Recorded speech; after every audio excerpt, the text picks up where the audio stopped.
Today, I want to talk about story and how it impacts us as a faith and me as a theologian. And the problem is, I have a problem. I have developed a problem in writing this sermon, this reflection. It's a theological problem. And worse yet, my problem as a Unitarian Universalist theologian highlights a problem not only within my own thinking, but within Unitarian Universalism itself. Now, as many of you know, I have been in the process of attempting to develop a theology of Unitarian Universalist salvation and religion. The heart of that theology is my reframing of salvation to that which all understandings of salvation, from the spiritual to the economic, from the afterlife to the institutional, have in common. It is an essence, an essential. I'm aiming for the essential and the fundamental. When I say that in any vocabulary, salvation connotes freedom from fear. Now, in order to flesh out that point, a litany has developed, and you can see it here. Salvation is the experience of being free from the grip of fear. This does not mean that fear is eliminated. It means you're not hooked by it. Freedom manifests in our ability to respond rather than react. Cultivating our ability to respond rather than react depends on our ability to make a habit of being aware of our reactivity and a habit of living our faith. Faith is a story of values and meaning that dispels the grip of fear and guides our ability to respond with intention rather than reactivity. Thus, we find freedom in faith. And our faith claims that existence is interconnected, and that each of us is bestowed with inherent worth and dignity, which is not to say that we are the center, but rather a beautiful part of an amazing whole, and that each and every one of us is invited to live without fear and so find freedom. And lastly, faith and awareness require practice. It doesn't necessarily come naturally. We need to practice it, which is one of the reasons that undergirds our shift from calling this time that we spend together worship to calling it practice. We are practicing our faith tradition together, and our faith tradition impacts us hopefully in a way that keeps us from reactivity and invites us into freedom. So this litany has changed a little bit since you last saw it. I think I showed it to you all in September or so. It's a living, changing thing, and I would love to hear from more of you editors and philosophers out there. I changed it because of some conversation that I had with you all. We changes. Anyway, back in September, I put a great deal of effort into that, and we changes are, any editor knows, we changes are important changes, right? So, but at any rate, I put a great deal of effort into this bit throughout the month of September, I think, where I define faith as a story. This is a description of faith's power, not a judgment of its speciousness. In fact, I spent a good bit of time affirming the power of story and using an example of placebo as my proof of how powerful story is. You'll recall one example that I gave was that Ohio State University experiment in 2012 where readers were asked to put themselves in a character's place while reading various stories. This was the experiment where people identified with a protagonist who voted in the face of challenges. And if they did that, the people who read that story were more likely to vote themselves later on. And there's tons of fun placebo stories on the Google net, which you could look up after service. So that's just a very small, mundane, almost superficial story that you invested yourself into a little bit, and it turns out it affects your behavior, right? So now imagine amping that up by the conviction that comes with religion. This is why the story of Jesus and Buddha and even Gandhi are so effective and transformative. I mean, set aside the institutions and dogmas that glommed on to the power of those stories. Just consider those stories of those people operating in the context of faith. So actually, that's not my problem. Observing the power of story is helpful to my theological proposition. Stories are immensely powerful. They shape our behavior. In our chosen story as Unitarian Universalists, and perhaps in other faith traditions as well, we discover our free will because the story shapes us, shapes our decision, the decisions that we make. The story that we choose becomes the act of free will because it is shaping our decisions that are made pro forma and unconsciously later. But here's the problem. Typically in a story, there's a hero that we can identify and with whom we identify. And then there's an obstacle that then resonates with or reflects our own obstacles. And at last, there is a resolution from which we may learn, be it triumphant or tragic, or in the case of Jesus, both.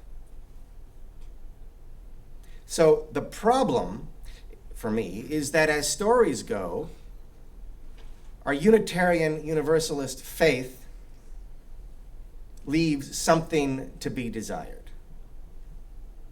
And it requires me to have to change my definition, or at least reconsider my definition. There's no arc to the Unitarian Universalist story. There's no character or characters or pantheon inhabiting it, empowering it. We do not identify what is at stake. And this makes it more of a challenge for us to subsume it into our lived lives. So in the story of Buddha, what is at stake is freedom from suffering. In the story of Jesus, what is at stake is freedom from sin, which are remarkably similar stakes if you work with that vocabulary. But also at stake in both cases, but in different ways, is the life of a single person.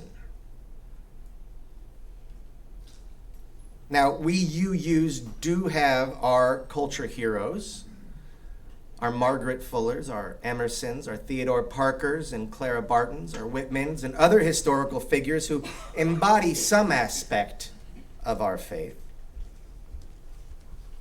But we do not have the person or pantheon made universal and therefore universally accessible by myth. And because we do not have such myths, no universal person that is as unprovable as our faith, we have no entry point into our own subtle selves. We have no placebo. And I'm thinking of those times when life is at its darkest. Where do we turn? What exemplar do we take into our life? Because we're in the middle of a moment that is not going well. But in the case of the Christian, they could look to Jesus, and, well, that didn't turn out exactly well for him. But there is a triumph at the end of that story that is even beyond the corporal, right? So that is where the Christian can go. Unitarian Universalists, although we do have Christians within our congregations, generally we don't have that story to help us through the difficult time, or even to admonish us in a time of poor decision making. So this is a significant weak spot in our tradition. And I'm not talking about our theological and ethical integrity. Those are, for us, as sound as you will find. We are free and responsible seekers, after all. But technically and mechanically and psychologically, we lack the faith delivery system of a well-structured story. So this is also a weak spot in my litany of salvation, given that my own tradition defies my definition of faith. For me, that's an easy fix. I simply have to adjust my definition of faith. So while I am not entirely sold on it, you editors will let me know what you think. For now, I will define faith as a deep trust in a set of values and meanings. So I've just removed story from it altogether. But as soon as I do that, I say to myself, it's not just about the delivery system. Human beings are the storytelling creature. It's one of the things that distinguishes us. Even though you do not have any mythologized exemplars housing our faith, drawing up our emotional investment in them and in our values and meaning, we yet will persist in fitting our values and meaning into stories. We'll do it anyway. And that's not necessarily bad. We'll either sample and source from other traditions, or we will cast ourselves in the lead role of a personal myth. So maybe faith is a story. I can't decide. I'm still thinking about this. So the challenge with sourcing to fit, or the challenge with sourcing our stories from other faith traditions, or to looking to our sources to fit our whimsy, or featuring our own selves in the lead role of our faith, is that it raises the likelihood that we are not disciplined.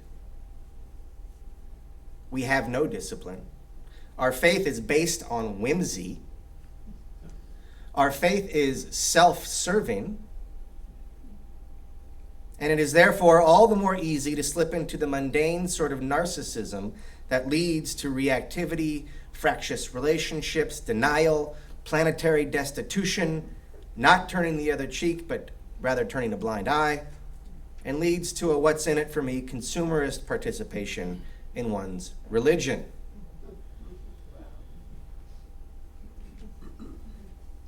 The narcissist is not a candidate for salvation. The narcissism is totally vulnerable and, in fact, motivated by fear. Now, I do not yet know how to avoid the pitfalls that I just enumerated, except to acknowledge them, to label them, as we practiced labeling our thoughts earlier in meditation. And this is powerful. Just knowing that they're there is powerful. I would like there to be some other mechanism. For now, this is all I can come up with. Now, with that knowledge, I have an assignment for you. that we're going to do together right now. So if you have a program, please look at your program. And I believe on the inside cover, you'll find the principles and sources.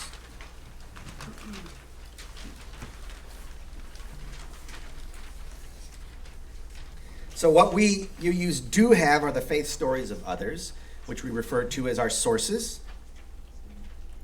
or are within our sources at any rate.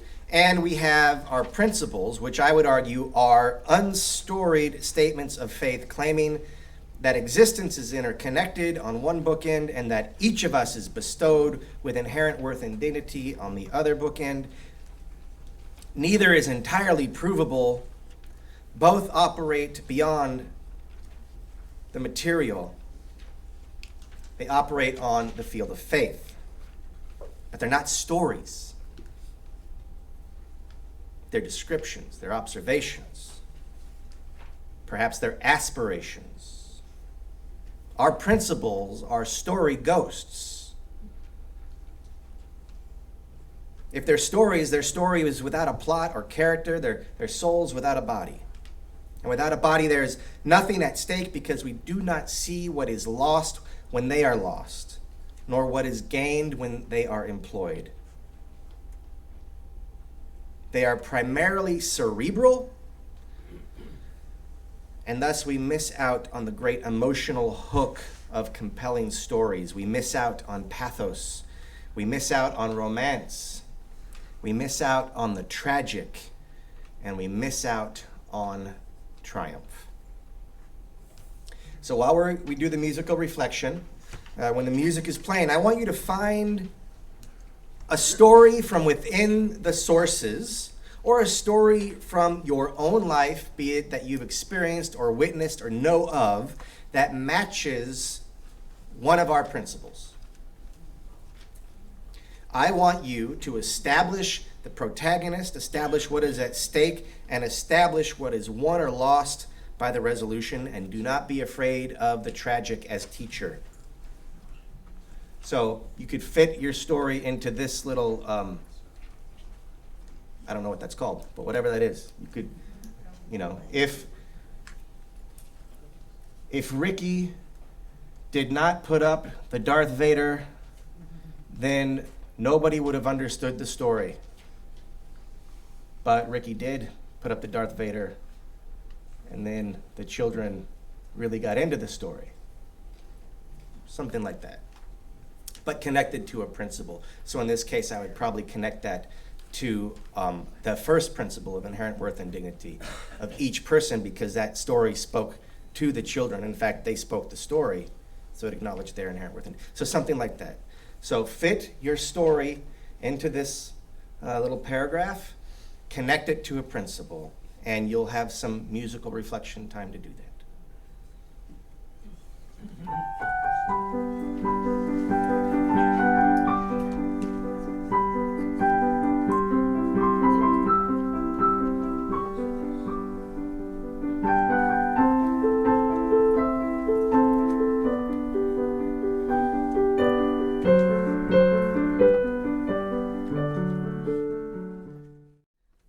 So now, when I invite you to do so, you'll turn to a neighbor, either somebody that you came with, in which case you'll be deepening the relationship you already have, or somebody that you didn't come with, in which case you'll be getting to know each other, perhaps for the first time, in an interesting way.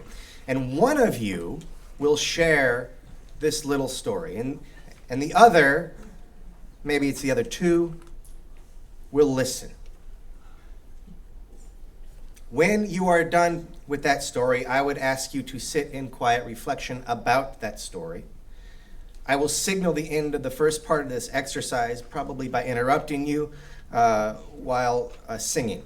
And you can join me in as you hear me sing. That will be our signal to reconvene. So turn to a neighbor. And this is dangerous to do in a Unitarian Universalist setting because I'm letting the cats out of the bag, but we'll sing our way back in and tell your story. So the question that I put to you is what you just heard a story of Unitarian Universalism, Or is it a story of a Unitarian Universalist? And there's a bit of a distinction there. What is the story of Unitarian Universalism? What, for instance, have we as a tradition had to overcome? At one point, it was the rejection of dogma. But in some ways anymore, that is instinctive for us. Dogma is a foul and stinking mess, no harder to reject than moldy bread. For us, it is more of a challenge, actually, to accept dogma than to overcome it. So that's not what our story is about. Freedom from dogma is no longer our heroic journey.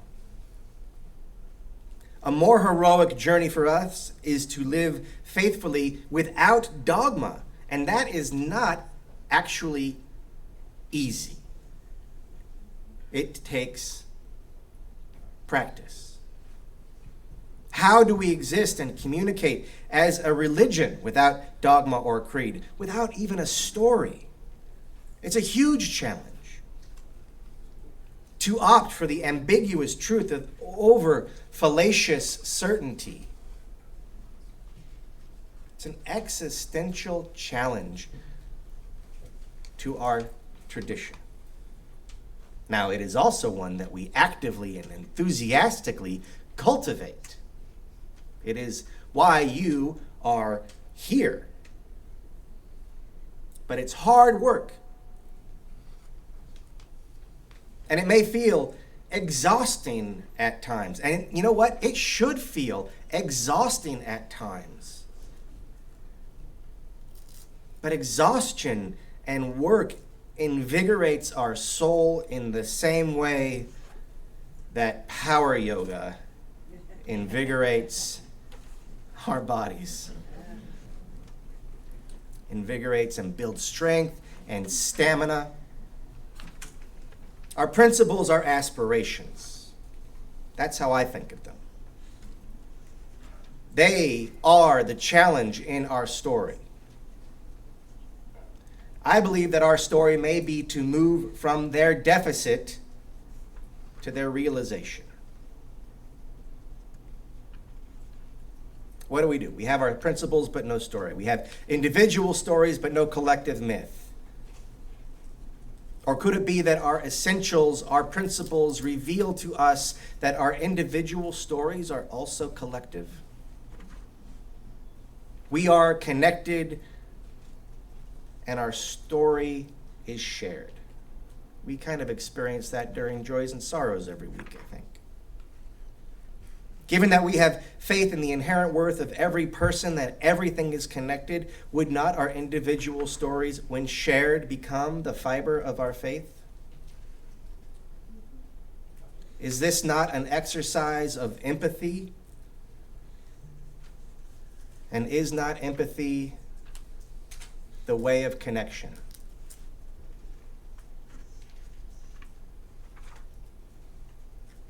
Is not story the field of empathy?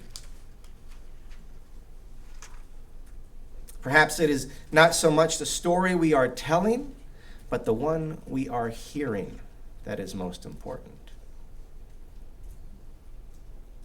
As a metaphor for paying attention, listening becomes essential to empathy. What story are you hearing from your faith that you will take into your life? I invite you to reflect more on that this week. I will do the same, and we'll come back together next Sunday and share what we have heard.